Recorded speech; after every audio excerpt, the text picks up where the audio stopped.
తాకట్టులో ఉన్న బంగారాన్ని విడిపించి ఆ రోజున్న మార్కెట్ ధర కట్టి మిగిలిన డబ్బును మీకు అందిస్తుంది కొమ్మూరి గోల్డ్.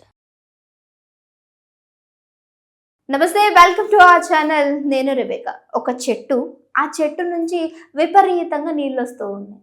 చెట్టు నుంచి విపరీతంగా వాటర్ ఏంటి అని అంటే, ఇది ఎక్కడో కాదు, ఏదో దేశాల్లో జరిగింది కాదు, ఇది మన రాష్ట్రంలోనే డాక్టర్ బిఆర్ అంబేద్కర్ కోనసీమలో జరిగినటువంటి సంఘటన.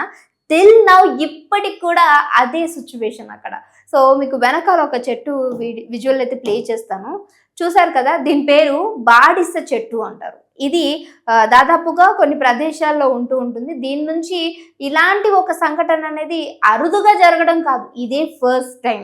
అంటే గత 4 రోజులుగా అక్కడ సిచ్యువేషన్ ఏ విధంగా ఉంది అని అంటే కోనసీమలో ఎండ బగ్గుమంటూ ఉంది. అలాంటి పరిస్థితిలో ఆ చెట్టు నుంచి మాత్రమే వాటర్ వస్తూ ఉంది. చుట్టుపక్కల చాలా చెట్లు ఉన్నాయి, అంటే చింత చెట్టు, రాగి చెట్టు, మామిడి చెట్టు, అంటే అలానే కొబ్బరి చెట్టు, ఇలా అన్నీ ఉన్నా ఏ ఒక్క దగ్గర నుంచి కూడా కనీసం గాలి కూడా రానటువంటి సిచ్యువేషన్లో ఈ బాడిస చెట్టు, మరి జనాలందరూ ఏంటంటే చుట్టుపక్కల గ్రామాలందరూ వాళ్ళు కూడా అసలు ఏంటి చెట్టు నుంచి వాటర్ రావడం అని అది చూడటానికి వెళ్తున్నటువంటి వాళ్ళనమాట. ఇక్కడ చూస్తారు కదా, మీకు వాటర్ కనిపిస్తూ ఉందా? సో చిన్న చిన్నగా డ్రాప్స్ పడుతూ ఉంది చూడండి. ఇలా మనం పైకి పెడితే అంట వాటర్ అంతా కూడా ఫేస్ మీద పడుతున్నాయంట. అంటే మన ఫేస్ తడుస్తూ ఉంది, బాడీ తడుస్తూ ఉంది, అలా వాటర్ చుక్కలు పడుతూ ఉన్నాయి. కానీ అక్కడ వర్షం అసలు లేనే లేదు. 4 రోజులుగా ఈ సంఘటన జరుగుతూ ఉంది. ఏంటోలే, సరే వర్షం పడింది కదా, అంతకుముందు ఆ వాటర్ పడుతూ ఉన్నాయి అని అనుకున్నారట. కానీ ఒకరోజు అయిపోయింది, 2 రోజులు అయిపోయింది, 3వ రోజు కూడా ఇదే జరుగుతూ ఉంటే అక్కడ వెళ్ళి చూస్తే చుట్టుపక్కల చెట్ల మీద ఎక్కడ కనీసం రవ్వంత నీటి చుక్క కూడా లేదు. కానీ ఆ చెట్టు నుంచి కంటిన్యూస్ గా వాటర్ పడుతూనే ఉందంట. ఈ వింత విచిత్రాన్ని చూడటానికి అండ్ గ్రామస్తులందరూ అండ్ ఇంకొక వేరే విలేజెస్ వాళ్ళు కూడా సో వెళ్ళి చూస్తూ ఉన్నారు అసలు ఏం జరిగిందని. అండ్ ఇంకా ఇంత అద్భుతం జరిగినాక మనం దాన్ని దర్శించకుండా ఉంటాము. అమ్మో, దేవుడి యొక్క దర్శనం అనుకుంటే ఇదేమన్నా మిరాకిల్ అని ఉండొచ్చు అని చెప్పి అక్కడ ఉన్న వాళ్ళందరూ కూడా చెట్టును పూజించడం స్టార్ట్ చేశారు. దాని ఎవరి భక్తి వాళ్ళదే అనుకోండి. బట్ ఏదైతే ఈ బాడిస చెట్టు గురించి మాట్లాడుకుంటున్నారు, ఇంకా అసలు ఎందుకని అంటే రీజన్ తెలియలేదు. అండ్ ఇప్పుడు శాస్త్రవేత్తలు అందరూ కూడా ఇక అక్కడ ఉన్నటువంటి మట్టిని కావచ్చు, అలాగే సాయిల్ని అండ్ లేదా చెట్టు నుంచి వేర్లని తీసి సో టెస్ట్ చేస్తే కానీ అసలు ఏం జరుగుతుంది, అసలు ఎందుకు ఆ చెట్టు నుంచి వాటర్ వస్తుంది అని తెలుస్తుంది. సో ఎందుకనంటే అదేమన్నా మెడికల్ ప్రాపర్టీగా కూడా యూజ్ అవ్వేటువంటి అవకాశం కూడా ఉంది. ఎందుకంటే ఇలాంటి మిరాకిల్స్ జరుగుతున్నాయంటే అలాంటి చెట్టు మెడికల్గా బాగా యూజ్ అవుతుంది అనమాట. సో అదే క్రమంలో ఏమైనా యూజ్ అవుతుందా అనేటువంటి విషయాన్ని కూడా గ్రహిస్తూ ఉన్నారు.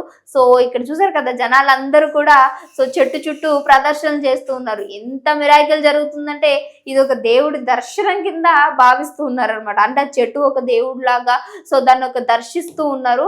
సో అండ్ ఇక్కడ చూసారు కదా మీరు, వాటర్ ఎలా వస్తుంది చెట్టు నుంచి అనేటువంటి, ఇది మొత్తం బాడిస చెట్టు కింద గ్రహించారు. సో మీరు ఇది వరకు బాడిస చెట్లు మీకు ఏమైనా తెలుసా? బహుశా ఆ కాలం వాళ్ళకైతే తెలుస్తాయట బాడిస చెట్లు ఏంటి అనేది. బట్ ఎప్పుడు కూడా ఇలాంటి చెట్ల నుంచి వాటర్ రావడం ఇదే కాదు, ఇది చాలా అరుదైనటువంటి సంఘటన. చెట్టు మీద నుంచి వాటర్, అది కూడా వర్షం లేకుండా దాదాపుగా కంటిన్యూగా పడుతూ ఉందంటే అక్కడ సంథింగ్ ఇంకేదో ఉంది కింద. నాకు తెలిసి వజ్రాల మూట ఉండొచ్చు, అదో భూమి అంతా కూడా, ఆ సాయిల్ అంతా కూడా సో ఇకపైన చాలా ఎక్కువ రేట్లు పలికేటువంటి అవకాశం కూడా ఉందనేటువంటి టాక్ కూడా వినిపిస్తూ ఉంది. సో మరి బాడిస చెట్టు గురించి మీకేమైనా తెలిస్తే డెఫినెట్గా కామెంట్ చేయడం మర్చిపోకండి. కానీ ఇలాంటి వాటర్ పడడం అనేది అయితే అరుదు అని తెలుస్తుంది. ఎందుకంటే అక్కడ ఉన్న గ్రామస్తులు అందరూ కూడా దాదాపుగా కొన్ని ఏళ్ల నుంచి అక్కడ ఉంటున్నారట. కానీ ఎప్పుడు కూడా ఆ చెట్టు నుంచి ఆ వాటర్ పడడం అయితే జరగలేదు. అండ్ దట్ ఇది వర్షాకాలం, ఇంకెన్నో వర్షాకాలాలు చూసాం కానీ ఎక్కడ కూడా ఏ రోజు కూడా చూడలేదు. బట్ ఎందుకు ఈ 4 రోజుల నుంచి ఇంత ఘటన జరుగుతుంది అని అక్కడ ఉన్న వాళ్ళకి అర్థం కానటువంటి సిచ్యువేషన్. సో ఏదేమైనప్పటికీ ఆ చెట్టు ఆ గ్రామాన్ని ఇంకా వెలివేట్ చేస్తుంది అనమాట. అంటే ఈ రోజు మనం అందరం కూడా మాట్లాడుకుంటున్నాం అని అంటే ఇప్పుడు అక్కడ మ్యూజియం లాగా అయిపోతుంది. ఆ చెట్టు చూడటానికి చాలా మంది బాటసార్లు అక్కడికి వెళ్తున్నారట. అసలు ఏంటి ఆ చెట్టు ఏంటి, ఎందుకు వాటర్ పడుతుంది అని చూడాలి అని.